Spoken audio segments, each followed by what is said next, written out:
जय हिंद दोस्तों। तो चलिए फिर से आज हम लोग पृथ्वी का कुछ जानकारी प्राप्त करते हैं। इनसे पीछे हमने जाना था जो आखिर में पृथ्वी किस प्रकार से इस ब्रह्मांड से अलग होकर और एक अपना पहचान अलग बनाए थे।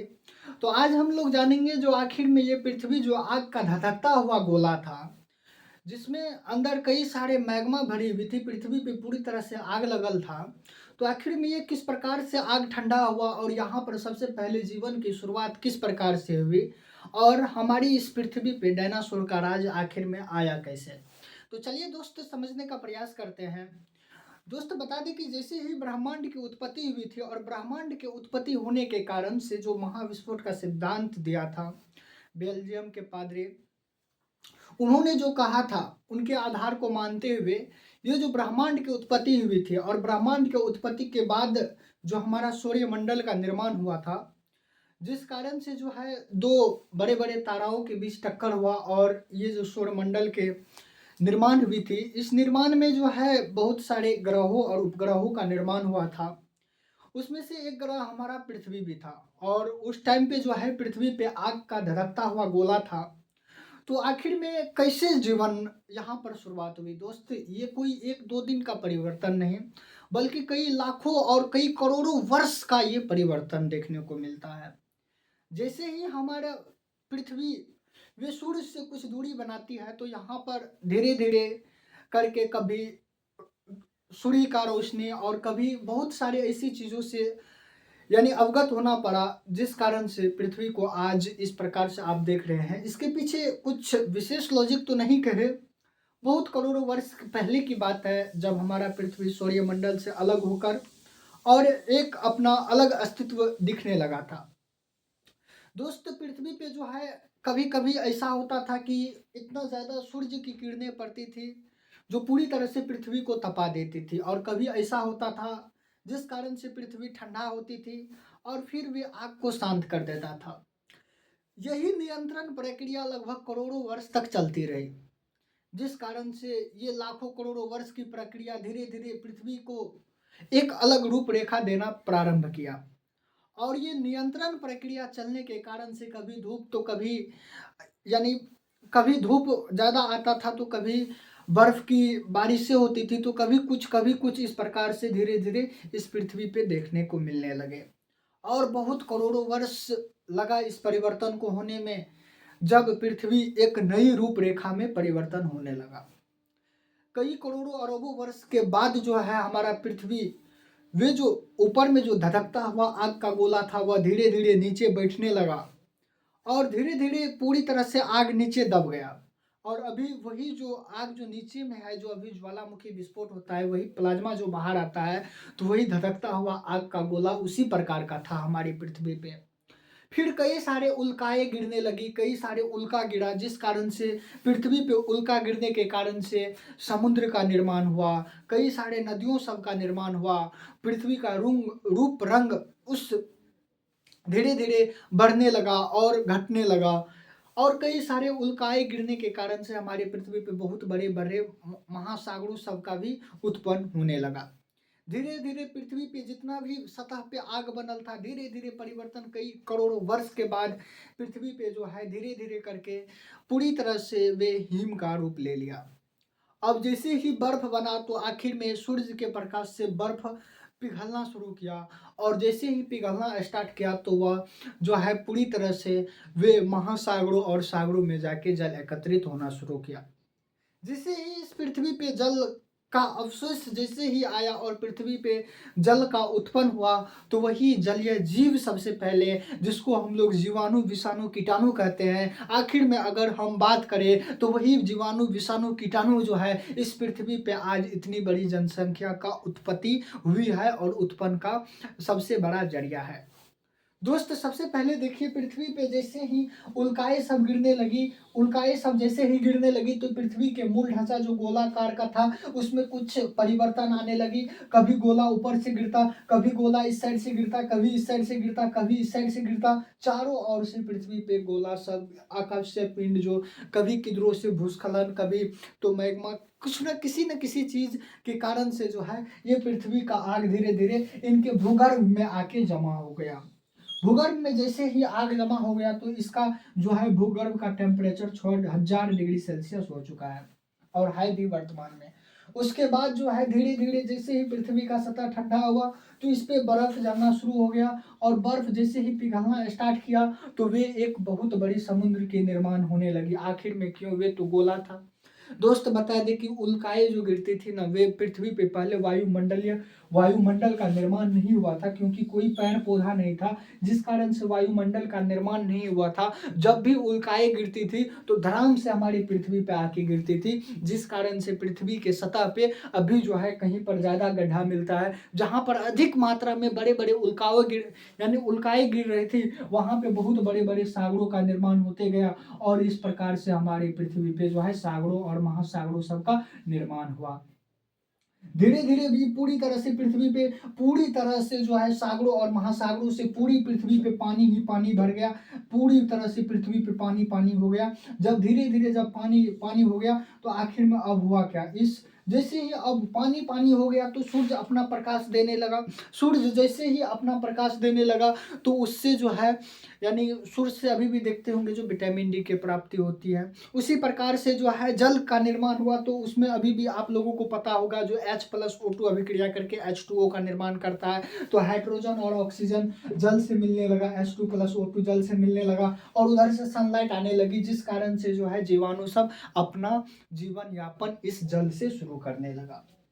जैसे जैसे इस जल में जीवाणु का उत्पन्न होने लगा तो जीवाणु वे कई लाखों वर्ष कई करोड़ों वर्ष लगा जो जीवाणु जो है धीरे धीरे अपना जनसंख्या में वृद्धि करने लगी और कई करोड़ों वर्ष के बाद जो है जनसंख्या के बाद यही जीवाणु जो है धीरे धीरे अपना आकार बढ़ाना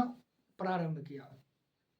और धीरे धीरे आकार बढ़ा के ये जो है अलग अलग साइज में टूटने लगा। जैसे कि मेढक हो गया, मछली हो गया, जितना भी जलीय जीव हो गया, जैसे कि दरियाई घोड़ा हो गया, ऑक्टोपक्स हो गया, इसी प्रकार से अन्य कई सारे जीवों में ये सब अपने आप को आकार में परिवर्तन करने लगा। इधर हुआ क्या, पृथ्वी में धीरे धीरे पृथ्वी का कुछ भाग में जो है अंदर जैसे ही पृथ्वी के यानी जब पृथ्वी पे हर तरह से स्रोत बंद हो जाता था तो पृथ्वी में जैसे ही इधर से जो है धीरे धीरे ज्वालामुखी विस्फोट होता था, समुद्र के कारण से पानी था भरा हुआ तो उसमें मैग्मा सब धीरे धीरे समुद्र में फैलने लगे, जिस प्रकार से जो है ये पृथ्वी का सतह धीरे धीरे ऊपर उठने लगा और ऊपर उठते ही जो है कहीं कहीं पर टापुओं जैसे भूमि और का निर्माण होने लगा। धीरे धीरे करके बहुत करोड़ों वर्ष के बाद जो है बहुत सारे करोड़ों अरबों का बात करें तो अरबों वर्ष की बात है, जब हमारी पृथ्वी पे धीरे धीरे करके यहाँ पर पानी का कहीं पर लेयर घटते गया तो कहीं पर आंतरिक हलचल होने के कारण से, भूकंप आने के कारण से हमारी पृथ्वी से कहीं कहीं भूमि जो है सतह बाहर आने लगे और जैसे ही समुद्र से सतह बाहर आने लगा तो धीरे धीरे जो है ये मछलियां जो अपने आप को आकार में परिवर्तन कर रहा था वे धीरे धीरे करके ऐसा हुआ कि इस स्थल पे भी आना शुरू कर दिया किसी न किसी तरह से। और कई करोड़ों वर्ष के बाद जो है इस पृथ्वी पे एक अपना स्थल बनाने का और इस जो है भूमि पे अपना आकार बढ़ाने का निर्माण किया। और उस टाइम पे दोस्त जो है उतना बड़ा ये मानव भी जो है जो बड़ा बड़ा मछली होता है उनको तो पकड़ के खा लेता है, मार देता है, लेकिन ऐसा कोई पहले कोई भी चीज़ नहीं था जिस कारण से ये सब धीरे धीरे अपना आकार में परिवर्तन करने लगा। और जैसे ही आकार में परिवर्तन करने लगा तो उसी प्रकार से जो यही छोटे छोटे जीव आके पृथ्वी पर भी रहने लगा। तो आप कछुआ देखे होंगे, कछुआ के बाद मगरमच्छ हो गया, यही सब आकार लेते लेते धीरे धीरे किसी का कोई चलना प्रारंभ किया तो यही मगरमच्छ धीरे धीरे बड़ा होते गया। और कई सारे अब जो प्रकृति का क्या कुदरत था जो पता नहीं, अभी तक रिसर्च चल ही रहा है जो आखिर में ये इतने सारे जीवन की उत्पत्ति हुई है। लेकिन दोस्त अगर माने तो साइंस कहता है जो हमारी जो उत्पत्ति हुई है वे छोटे छोटे जीवों से मिलकर हुआ है और छोटे छोटे जीवों के परिवर्तन के कारण से आज हम यहाँ तक पहुँचे हैं। और आगे आने वाली परिवर्तन जैसे कि हम जो है मनुष्य है, अभी मनुष्य के रूप में, अब क्या पता हमसे भी कोई ज़्यादा आगे निकला और अन्य कई सारी प्रजाति आगे भी बनेगी। अब धीरे-धीरे आप देखते होंगे जो मनुष्य का भी आकार छोटा होते जाता है और थोड़ा-थोड़ा करके धीरे-धीरे जैसे जिस प्रकार से बंदर से हम लोग इंसान बने, उसी प्रकार से इंसान से भी कोई अन्य जानवर बन सकता है। अब ये आज की तो बात नहीं है, करोड़ों वर्ष लग जाएगा ऐसे परिवर्तन होने में, हम आप तो रहेंगे नहीं, बस जानते चलिए। तो इसी प्रकार से जो है धीरे-धीरे ये जब जलीय जीव जब उत्पन्न होने लगा, तो यही आगे चल के पूरी पृथ्वी पर जो है अपना शासन करना स्टार्ट कर दिया। यानी कि अगर बोले तो यही जलीय जीव सब धीरे-धीरे पृथ्वी पे चारों तरफ बिखेर गया और जैसे ही बिखरा तो कोई ना तो मारने वाला था और ना ही कुछ करने वाला। धीरे-धीरे ये अपना आकार में परिवर्तन करने लगा और यूँ ही आकार में परिवर्तन करते-करते इधर अपना पृथ्वी भी काम करती थी। कभी आंतरिक हलचल हुआ करता था, तो कभी कुछ हुआ करता था, जिस कारण से हमारी पृथ्वी पे धीरे-धीरे पेड़-पौधा आना स्टार्ट हो गया। क्योंकि दोस्त जैसे ही इधर से ऑक्सीजन मिला और सूरज का प्रकाश मिला, तो धीरे-धीरे फंगस और जो होता है छोटे-छोटे कीट पौधे जो पानी में रहता है, वे जैसे ही पानी में बढ़ना स्टार्ट हुआ और यही जो है इन जीवों को धीरे-धीरे ऑक्सीजन देने लगा और यही जो है इसमें जो धीरे-धीरे करके ऑक्सीजन जो देने लगा, ये वही पानी का देन है जो आज ये जो है, ये जैसे ही ऑक्सीजन इस सबको देता और ऑक्सीजन जो है धीरे-धीरे करके हमारी पृथ्वी पे फैलने लगे। और जैसे ही हमारी पृथ्वी पे फैलने लगी, तो यही छोटे-छोटे घास जो है ऑक्सीजन के रूप में हमारे पृथ्वी पे जैसे ही फैला, तो पृथ्वी पे ऑक्सीजन की मात्रा बढ़ी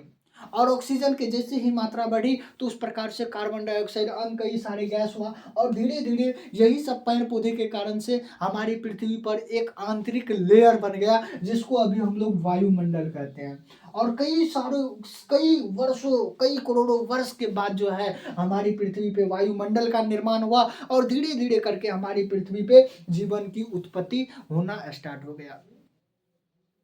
और ये प्रक्रिया नियंत्रण चलती ही आ रही है और कई वर्ष और कई करोड़ों वर्ष तक चलेगा, कई अरबों वर्ष तक चलेगा और इसी प्रकार से ये पृथ्वी की नियंत्रण प्रक्रिया चलते ही रहेगी। अभी दोस्त अब पृथ्वी में आंतरिक कभी हलचल होती, कभी भूकंप होता, कहीं पर ज्वाला विस्फोट होता, जिस कारण से नए-नए स्थल बाहर आते थे समुद्रों में, कई सारे महासागरों में जो है धीरे-धीरे करके स्थल सब बाहर आने लगा। जैसे ही स्थल बाहर आया तो पृथ्वी